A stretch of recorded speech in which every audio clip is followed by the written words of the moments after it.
بسم اللہ الرحمن الرحیم.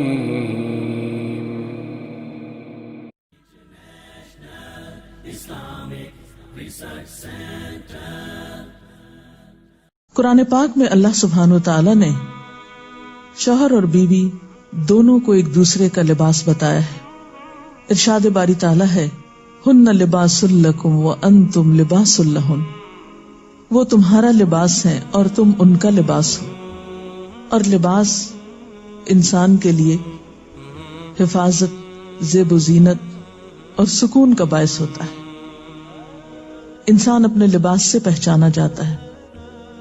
انسان اپنے لباس کی کیئر کرتا ہے، اس کی حفاظت کرتا ہے، نگہداشت کرتا ہے، اس کے بارے میں کانشیس ہوتا ہے، اس سے غافل نہیں ہوتا، کیونکہ وہ اس کی شخصیت کو خوبصورت بناتا ہے. اور اگر لباس اچھا نہیں تو شخصیت داغدار ہو جاتی ہے. تو جس طرح لباس اور جسم کا باہم تعلق ہے، ایک مضبوط تعلق، قریبی تعلق، اسی طرح شوہر اور بیوی کا بھی باہم ایک مضبوط قریبی تعلق ہوتا ہے. اس لیے دونوں جب تک ایک دوسرے کے حقوق ادا نہ کریں، دونوں ایک دوسرے کا خیال نہ رکھیں، تو کوئی بھی خوشگوار خاندان جنم نہیں لے سکتا.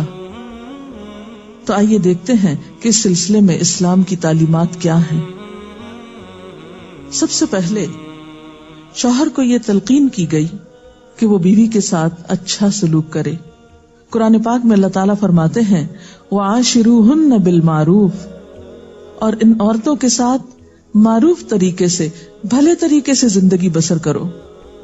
حجۃ الوداع کے موقع پر نبی صلی اللہ علیہ وسلم نے مردوں کو تلقین کرتے ہوئے فرمایا لوگو سنو، عورتوں کے ساتھ اچھے سلوک سے پیش آؤ، کیونکہ وہ تمہارے پاس قیدیوں کی طرح ہیں. تمہیں ان کے ساتھ سختی کرنے کا کوئی حق نہیں سوائے اس صورت کے جب ان کی طرف سے کھلی ہوئی نافرمانی سامنے آئے. اسی طرح آپ نے اپنے اس خطبے میں یہ بھی فرمایا کہ دیکھو سنو، تمہارے کچھ حقوق تمہاری بیویوں پر ہیں اور تمہاری بیویوں کے کچھ حقوق تم پر ہیں.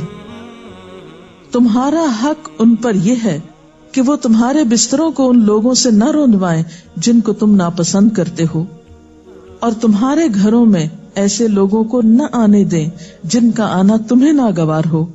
اور سنو، ان کا تم پر یہ حق ہے کہ تم انہیں اچھا کھلاؤ اور اچھا پہناؤ.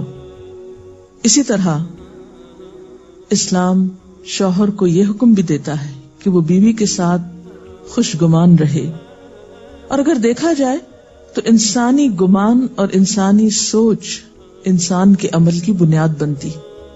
آپ کسی کے ساتھ بھی اچھا سلوک اسی وقت کر سکتے ہیں جب آپ اس کے بارے میں حسن ظن رکھتے ہوں، اس کے بارے میں اچھی سوچ رکھتے ہوں، اس کے لیے برا نہ چاہتے ہوں. اسی لیے ہم دیکھتے ہیں کہ قرآن پاک میں اللہ سبحانہ وتعالیٰ فرماتے ہیں کہ فَإِن كَرِهْتُمُوهُنَّ فَعَسَىٰ أَن تَكْرَهُوا شَيْئًا وَيَجْعَلَ اللَّهُ فِيهِ خَيْرًا كَثِيرًا، کہ اگر وہ تمہیں کسی وجہ سے ناپسند بھی ہوں تو ہو سکتا ہے کہ ایک چیز تمہیں پسند نہ ہو مگر اللہ تعالیٰ نے اسی میں تمہارے لیے بہت کچھ بھلائی رکھی ہو. اس مفہوم کو آپ صلی اللہ علیہ وسلم نے ایک حدیث میں یوں بیان کیا ہے کہ کوئی مومن اپنی مومنہ بیوی سے نفرت نہ کرے. اگر بیوی کی کوئی عادت اس کو پسند نہیں تو ہو سکتا ہے کوئی دوسری خصلت اس کو پسند آ جائے. اسی طرح بیوی کے ساتھ عفو و درگزر کی روش اختیار کرنے کا بھی حکم دیا گیا ہے، کیونکہ گھر میں 100 معاملات ایسے ہو سکتے ہیں جن میں دونوں کو ایک دوسرے سے اختلاف ہو، یا ایک دوسرے کی کوئی بات ناپسند ہو، یا ایک دوسرے کی طرف سے کچھ زیادتی ہو. تو ایسی صورت میں جب تک معاف کرنے کی روش پر عمل نہ کیا جائے بہتری نہیں ہو سکتی، کیونکہ انسان تو خطا کا پتلا ہے، غلطی تو اس سے ہوگی. اس لیے قرآن پاک میں خاص طور پر اہل ایمان کو حکم ہے یا ایھا الذین آمنوا ان من ازواجکم واولادکم عدوا لکم، اے لوگو جو ایمان لائے ہو، تمہاری بعض بیویاں اور اولاد تمہارے دشمن ہو سکتے ہیں. فاحذروہم، ان سے محتاط رہو. وَإِن تَعْفُوا وَتَصْفَحُوا وَتَغْفِرُوا فَإِنَّ اللَّهَ غَفُورٌ رَحِيمٌ، پھر اگر تم معاف کر دو، بخش دو، عفو درگزر سے کام لو تو بے شک اللہ تعالیٰ بھی غفور الرحیم ہے. معاف کرنے کے لیے یہاں پر 3 الفاظ ایک جگہ پر استعمال ہوئے ہیں، تعفو، تصفحو، تغفرو۔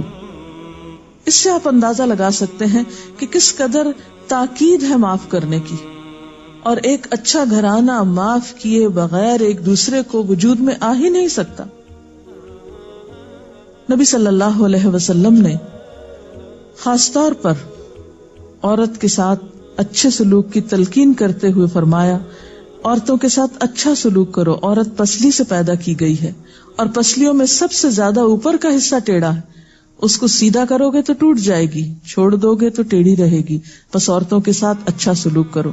بعض اوقات یہ سمجھا جاتا ہے کہ اس میں شاید عورتوں کی توہین کی گئی، نہیں، اس میں عورت کی فطرت کو بتایا گیا ہے کہ اس کے اندر ایک خاص طرح کے جذبات اللہ تعالیٰ نے پیدا کیے ہیں۔ مرد عموماً زیادہ عقل سے کام لیتے ہیں جبکہ عورت جذبات سے کام لیتی ہے، تو مرد اپنی سوچ کے مطابق عورت سے معاملہ نہ کرے بلکہ عورت کی پوزیشن کو دیکھتے ہوئے، اس کے جذبات کو دیکھتے ہوئے اس سے معاملہ کرے اور حسن سلوک کرے تو خاندانی زندگی زیادہ خوشگوار ہو سکتی ہے۔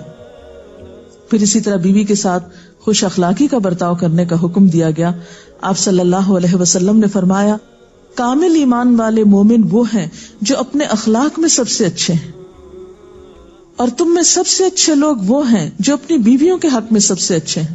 ہمارے ہاں تو اس شخص کو زن مرید کہا جاتا ہے جو بیوی کے ساتھ اچھا سلوک کرتا ہو، حالانکہ اللہ کے رسول صلی اللہ علیہ وسلم کے نزدیک سب سے اچھا مومن وہ ہے جو بیوی کے حق میں خوش اخلاقی برتتا ہے۔ یعنی کسی انسان کی خوش اخلاقی کا ثبوت اس سے نہیں دیا جائے گا کہ وہ اپنے گھر سے باہر کس کے ساتھ کیسا ہے، بلکہ یہ دیکھا جائے گا کہ وہ گھر کے اندر کیسا سلوک کر رہا ہے اپنے قریب ترین انسان کے ساتھ۔ حضرت عائشہ رضی اللہ تعالی عنہا فرماتی ہیں کہ میں نبی صلی اللہ علیہ وسلم کے ہاں گڑیوں سے کھیلا کرتی تھی، میری سہیلیاں بھی میرے ساتھ کھیلتی۔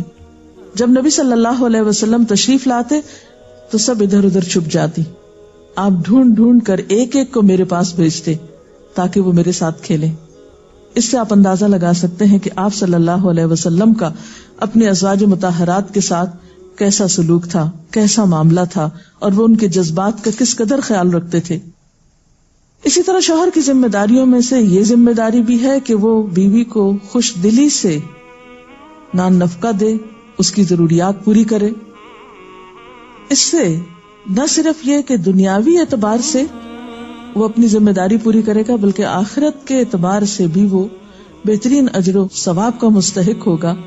نبی صلی اللہ علیہ وسلم نے فرمایا، ایک دینار وہ ہے جو تم نے اللہ کی راہ میں خرچ کیا، ایک وہ ہے جو تم نے کسی غلام کو آزاد کرنے میں خرچ کیا، ایک وہ ہے جو تم نے کسی فقیر کو صدقے میں دیا، اور ایک وہ ہے جو تم نے اپنے گھر والوں کو صدقے میں دیا، یعنی اپنی بیوی کو کھلایا، اس کی ضروریات پوری کرنے پہ لگایا۔ ان میں سب سے زیادہ اجر و ثواب اس دینار کے خرچ کرنے کا ہے جو تم نے اپنے گھر والوں پہ خرچ کیا۔ وہ لقمہ جو شوہر اپنی بیوی کو کھلاتا ہے وہ شوہر کے حق میں صدقہ لکھا جاتا ہے، یعنی فریضے کی ادائیگی تو اپنی جگہ، لیکن اس کا خرچ کرنا اس کے لیے باعث ثواب ہے اس مد میں۔ پھر اسی طرح بیوی بچوں کی دینی تعلیم و تربیت یہ بھی شوہر کی ذمہ داری۔ قرآن پاک میں اللہ تعالیٰ فرماتے ہیں، یا ایھا الذین آمنوا قوا انفسکم واہلیکم نارا، اے لوگو جو ایمان لائے ہو، اپنے آپ کو اور اپنے گھر والوں کو آگ سے بچاؤ۔ قرآن پاک میں نبی صلی اللہ علیہ وسلم کے ذریعے امت کو حکم دیا گیا ہے، وَأْمُرْ أَهْلَكَ بِالصَّلَاةِ وَاصْطَبِرْ عَلَيْهَا، کہ اپنے گھر والوں کو نماز کا حکم دو اور خود بھی اس کی پابندی کرو۔